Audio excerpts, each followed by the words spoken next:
네, 영화를 수다로 만나는 시간, 영화보다 수다. 네, 오늘은 스릴러보다 긴장감 넘치는 드럼비트의 전율이 담긴 영화, 위플래시라는 영화에 대해서 리뷰를 해볼까 합니다. 위플래시는 지금 현재 극장가에서도 굉장히 핫하죠. 많은 관객을 모으고 있는데, 위플래시는 지난 2월 아카데미 시상식에서 인터스텔라를 제치고 그 음향상을 거머쥐었고요. 플래처 교수를 연기한 J.K. 시몬스는 골든글로브를 거쳐서 아카데미까지 연기력을 인정받았으니까 이 두 가지 타이틀만으로도 영화는 굉장히 그 가치를 입증하고 있습니다. 다미에 차젤레 감독은 2013년도 18분짜리 단편으로 처음 이제 위플래시를 선보였고요. 사실 영화를 장편으로 만들려고 했는데 굉장히 제작비가 부족했다고 해요. 그래가지고 그것으로 인해서 단편을 먼저 선보였는데, 사실 이 단편만으로도 썬댄스 영화제에서 심사위원상을 받아냈고 주목을 받았고요. 마침내 이것을 이제 100분짜리 완벽한 이야기로 이끌어내가지고 전세계의 주목을 받아냈으니까 사실 영화 안에 있는 어떤 도끼와 끈기, 이런 것들이 제작 과정에도 녹아들어 있었다고 봅니다. 솔직히 이 영화의 스토리는 그렇게 복잡하진 않습니다. 위대한 드러머를 꿈꾸는 한 소년의 성장기 쯤으로 생각되는데, 하지만 흔히 볼 수 있는 어떤 일반적인 소년의 성장기는 아닐 거고요. 왜냐하면 순화, 융화, 해소로 이루어지는 어떤 기존의 그런 성장기와는 반대로 대립, 갈등, 폭력으로 그 성장이 완성되기 때문입니다. 꿈을 이루기 위해서 음악학교에 입학한 신입생 앤드류는 어떻게 보면 미칠 듯한 도끼와 집착으로 무장했고, 이를 가르치는 플래처 교수는 냉철함과 혹독함으로 뭉쳐진 폭군이죠. 이 둘이 부딪히면서 생기는 어떤 시너지는 어떤 폭발을 일으키면서 관객에게 극에 달하는 카타르시스를 선사할 것임에 틀림없습니다. 자, 길게 생각할 거 없이 전율이 담긴 광기 어린 교육의 현장으로 들어가 봅시다. 이 영화는 앤드류라는 한 소년의 성장기를 그리고 있죠. 최고의 드러머가 꿈인 소년은 플래처 교수에게 우연히 발탁되게 되고 교내에서 최고의 실력을 자랑하는 그의 밴드에 들어가게 됩니다.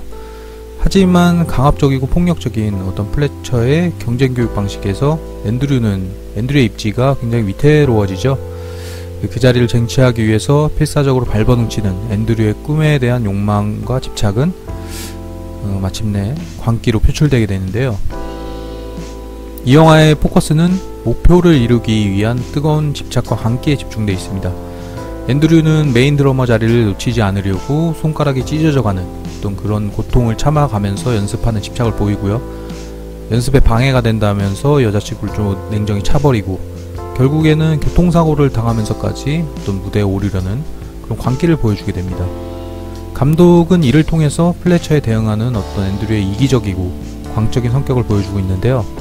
개인적으로 제가 이 광기를 표현한 장면에서 흘러나온 어떤 땀과 피에 전율이 느껴졌습니다. 감독의 의도가 어쨌건 이 장면들은 저에게 굉장한 충격을 안겨줬는데, 연출의 힘 때문이었을까요? 사실 거부감이 들어야 될 이 집착과 광기가 이토록 강렬하고 존엄하게 느껴질 줄은 몰랐어요. 아마 좋아하는 일에 미쳐보지 않았던 자들이 가지는 동경 내지 이상 정도의 감정이었던 것 같습니다. 어쨌든 앤드류의 드러미에 맺힌 땀과 피는 제 마음속을 후벼 파고 들어왔습니다. 자, 이 영화에 나오는 J.K. 시몬스에 대해서 언급을 안 할 수가 없는데요. 바로 말끔한 대머리에 어떤 타이트한 검은 옷, 그 안에 비치는 잔 근육들, 그리고 이마의 핏줄마저 카리스마가 넘치는 플래처 교수는 어떻게 보면 이 영화의 분위기를 가장 잘 살려준 등장인물이 아닌가 싶습니다. 항상 정확한 시간을 엄수하고 그의 한마디 한마디에 움직이는 그런 학생들을 그려낸 수업 장면은 그로 인해서 굉장히 스릴러의 긴장감을 넘어서고 있죠. 특히 앤드류에게 이제 드럼 연주의 템포를 가르치는 장면에서는 그 카리스마의 기가 눌려가지고 보고 있던 관객마저 기가 죽는 느낌을 받습니다. 바로 이 무시무시한 플래처 교수를 연기한 J.K. 시몬스란 배우가 솔직히 저는 처음에 누군지 몰랐어요. 하지만은 그 어두운 영화의 프레임을 휘감는 날카로운 그 시선과 고요함 속에 내뱉는 욕 섞인 윽박들로 무섭게 플래처를 소화해버린 그를 제 인생에서 이제 잊을 수 없을 것 같습니다. J.K. 시몬스는 사실 무려 150여 개의 배역을 소화해온 어떤 베테랑 연기자입니다. 스파이더맨에서 그 신문사의 신문사의 국장으로 나오죠. 하지만은 그 연기자의 어떤 그 관록에 비해서 상과의 인연은 없었던 걸로 비춰지네요.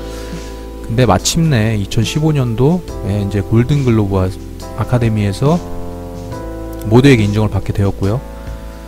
이제야 발견되기 시작한 이 중견 예술가에게 어떤 위플래시라는 영화는 새로운 기회의 창이 되어주리라고 확신합니다.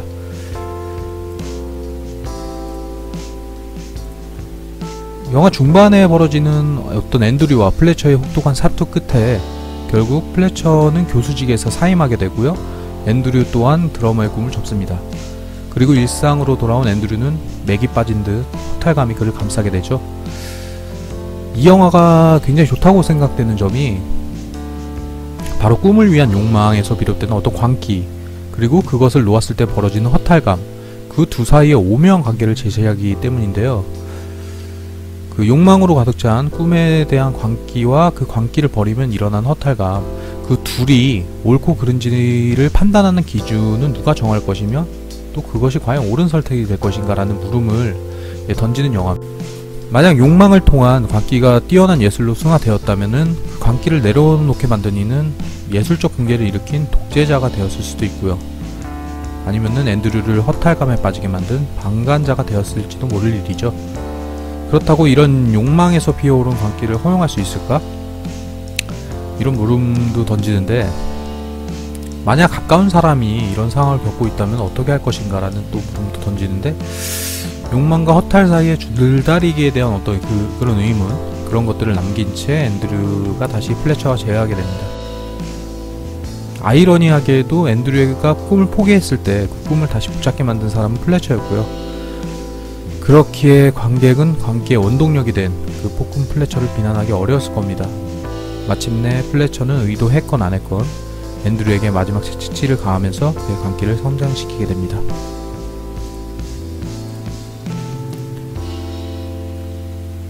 그림을 그리거나 음악을 연주하거나 글을 쓰거나 누구나 꿈을 가져봤고 그 꿈을 위해서 열정을 쏟아붓던 날들을 기억하거나 또는 현재 그 열정을 다하고 있는 사람도 있을 수 있죠. 하지만 시간이 지나면서 현실을 핑계 삼고 차갑게 식어버린 그 열정에 대한 이유를 우리는 합리화하면서 살아가고 있습니다. 물론 이는 제가 현실에 타협하고 살아가는 그들을 비판하고자 꺼낸 이야기는 아니고요. 어떻게 보면 이 현실이라는 게 그 사회생활을 영위하기 위한 어떤 생존과 직결되는 문제니까 당연한 결과일지도 모르겠죠. 제가 말하고자 하는 것은 꿈을 놓고 살아가는 그들에 대한 어떤 아쉬움입니다. 그 아쉬움은 누구라도 마음 한켠에 가지고 있는 억눌린 본능으로 자리 잡아버리고요. 바로 이 플래시는 이 미칠 듯한 드럼비트를 통해서 억눌려져 있던 이 본능을 조금씩 깨우다가 마침내 우리가 잊고 살았던 그 열정을 미칠 듯한 광기로 뿜어내는 앤드류와 플래처를 통해서 대리만족의 쾌감을 선사하는 영화죠. 이 플래시의 영화적 쾌감은 우리의 칙칙한 자아상에 뿌리는 어떤 강렬한 색의 페인트이면서 적막함 속에 울려 퍼지는 굉음이자 다이어트 10일차에 접어든 사람이 베어든 닭다리와 같은 것이죠. 영화의 마지막 장면에서 앤드류가 선사하는 드럼비트는 결국 우리의 심장을 울어버리게 만듭니다. 강렬하고 짜릿하고 흥분되는 폭발적인 카타르시스에 도달하면 그 관객은 머리가 멍해지고 다리가 후덜거리는 경험을 할 것입니다. 영화의 제목인 위플래시는 그 밴드가 연주하는 공명이기도 하지만은 바로 채찍질이라는 의미도 담고 있는데요. 앞서 말했던 앤드류의 입장에서 본 광기와 허탈감에 대한 내용보다도 사실 영화에서 더 중요하게 전달하고자 하는 메시지가 바로 이 채찍질입니다. 폭력적이고 강압적인 플래처의 교육 방식은 그 제자의 죽음에 대한 플래처의 거짓된 증언이 나오죠. 그것으로 인해서 그의 뒤틀린 욕망의 의도를 드러내지만은 사실 그 안에는 천재적인 연주자를 탄생시키기 위한 그의 집념 또한 담겨 있음을 보여주는 것이죠. 영화는 바로 이기주의적 강압과 폭력, 그 안에도 에너지가 있음을 알려줍니다. 욕망을 채우기 위해 채찍질이 필요했던 앤드류처럼 우리 삶에는 플래처라는 독재자가 필요한 부분이 있을지도 모르겠네요. 물론 위플래시라는 영화가 이런 강압적인 폭력을 미화하는 것은 아닙니다. 오히려 영화는 채찍질 이런 것을 통해서 목표지향적인 환경과 그에 따른 그를 둘러싸고 있는 이기적인 인간들, 그것들을 비판하고 있죠.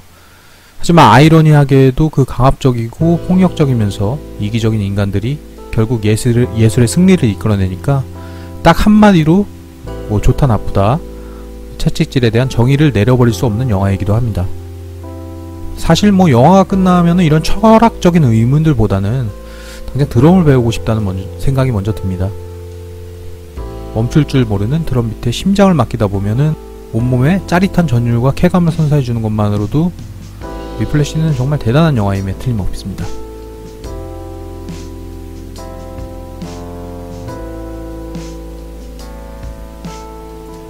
영화를 수다로 만나는 시간, 영화보다 수다였습니다.